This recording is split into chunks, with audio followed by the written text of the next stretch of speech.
Hi, this is Scott Hamster, Jimtown's Athletic Director, with you once again. In this video, we'll be discussing Jimtown Athletic Department's communication guidelines for parents. As parents, you should expect these types of communications from coaches. Philosophy of the coach, how and why a coach coaches, not why a coach runs a certain scheme.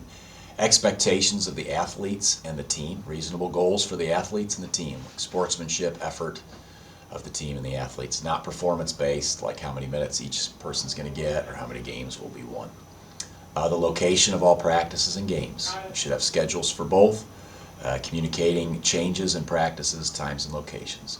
Games can also be found on our website at www.jimtownathletics.org. It's run through an event link, and you can get an app, event link app, that can actually get you up-to-date changes through text or email if you subscribe. Copy of team's rules. Coaches will provide any sport-specific rules that are to be followed by the athlete. And also lettering policies. You should know from the coach how an athlete can earn a varsity letter in that particular sport. Things that we would expect parents to communicate to coaches. Concerns related to your son or daughter's mental, physical, or emotional well-being. If they're going through a certain thing in life that you feel like the coach needs to know about, that the coach should be sensitive to, I think that's a very important thing to tell. Obviously, when you're in a stressful environment like an athletic competition, it's important to let the coaches know what may be going on that could affect behavior. Specific questions about a coach's expectations of parents. It's great for parents to discuss with coaches what role they can provide to help support the team. And each coach is a little bit different, but there are certainly ways that you can help support the team, and communicating that or asking that to the coach is a great way to involve yourself in the team. Notification of any injuries or illnesses. If you notice something at home that a coach would not notice regarding injuries or illnesses, you need to communicate that to the coach. Maybe like battling a stomach bug all weekend, they're coming back, but they're a little weak yet. It'd be important for the coach to know.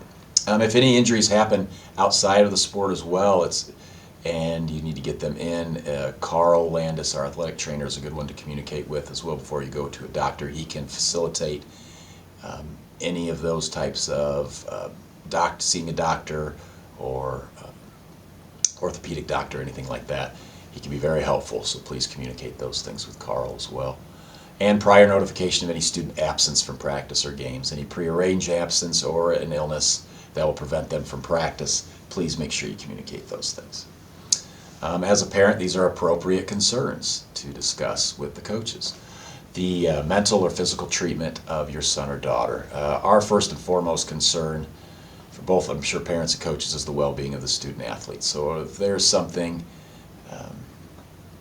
that you feel like the coach needs to know, or maybe hasn't done well as far as how they approach your son or daughter, please communicate that with the coach on how to best motivate them or how to get their point across. Sometimes coaches obviously have different personalities, and you know your child's personality best, and communicating what would be best, or maybe some ways that coaches have confronted your son or daughter that you don't feel are helpful, are good things to talk about.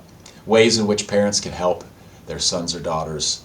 Again, discussions of student athletes' roles in the team need to be between him or her and the coach, but parents can discuss with the coach how they can help their child improve. Just expect honesty from the coach, and that may hurt some feelings. Concerns about the son's or daughter's behavior. If you're seeing an abrupt, gradual change in mood or behavior and you want to discuss that with the coaches and see if they're seeing the same signs or maybe some ways that they can help with that, those are appropriate things to discuss with coaches. Concerns about athletes' academic performance obviously is an appropriate concern with the coach. You can work together to hopefully help improve that. Inappropriate topics. Playing time. Coaches are paid to put the best team on the floor that they feel is the best, and they have assistant coaches that help with that. That is their decision. Coaches will decide playing time. Athletes can talk to coaches about this, about how they can get more playing time or how they can change their role. Parents can go in and talk about how their child can improve, but specific playing time discussions I have told coaches to just, we're not discussing that with parents. But again, I think for the athlete to come and talk to the coach, I think that's great. I think that is helpful in their learning and in their development. And coaches will not hang that over their head if they come and talk about playing time, because as a coach, you want your athletes finding out ways that they can get better, ways that they can get more playing time. That's completely understandable.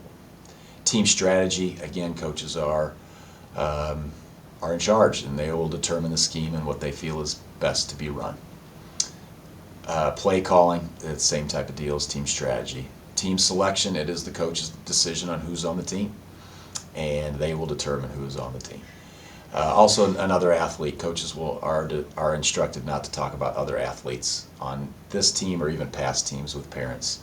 That's parents' concern should be with their child and what they can do to best help the team. Talking about other athletes is not helpful.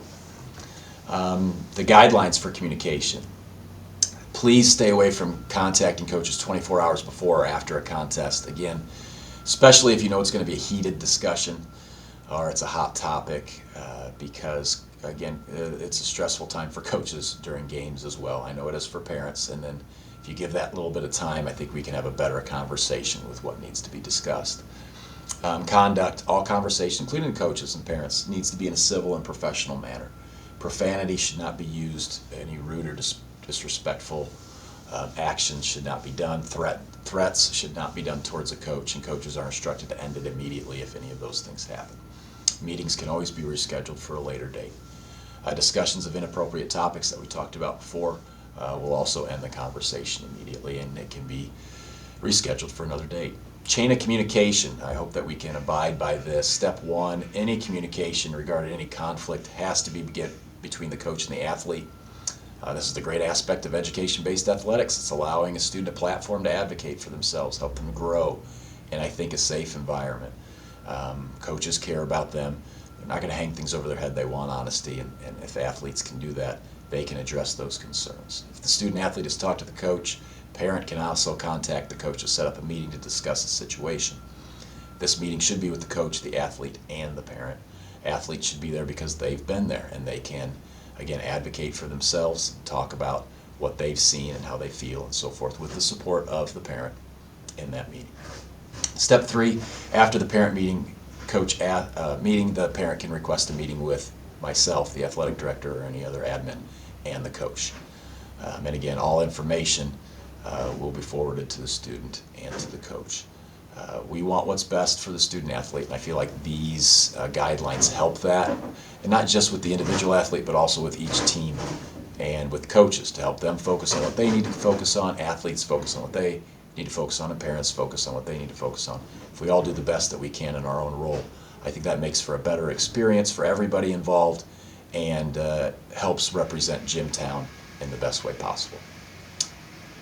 Thank you.